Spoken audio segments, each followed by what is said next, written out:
Good. Thank you, Mayor, Council.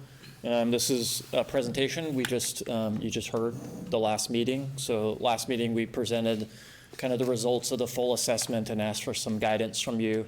And this is kind of the next step, is to take that guidance and design what we want to do there.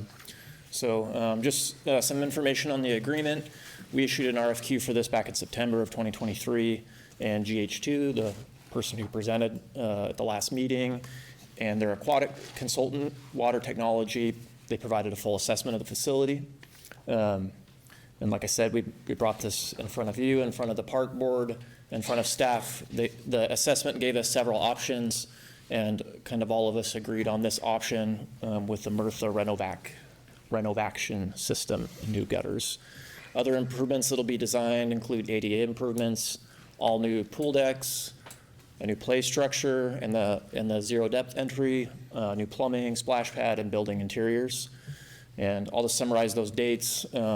Basically, we anticipate the design work will be done by the end of this calendar year, and then we'll put it out to bid right at the beginning of 2025. And then we anticipate procurement to begin and then construction to commence after the swim season of 2025. An attempt to be ready by the 2026 season. So we're trying to do all this and not miss a day of swimming.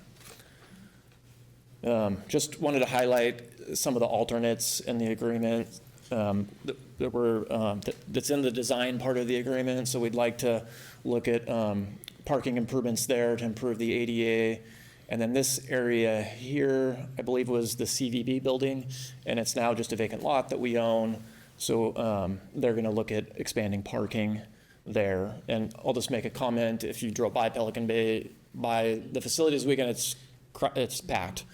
And so there's an opportunity to serve the facility, but also, as Ryan just presented, there's all sorts of improvements going on at this park.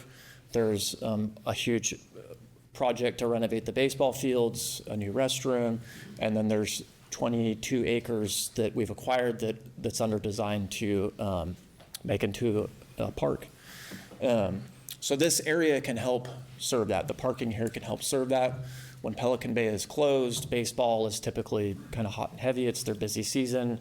When it's really hot outside, you see a decrease of usage. It's 1,100 feet from this parking area to the entrance of AC Kaplan.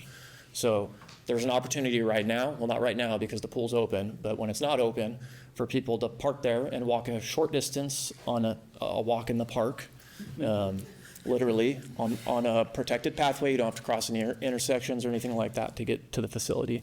So an opportunity now, and also to expand on that if funds allow.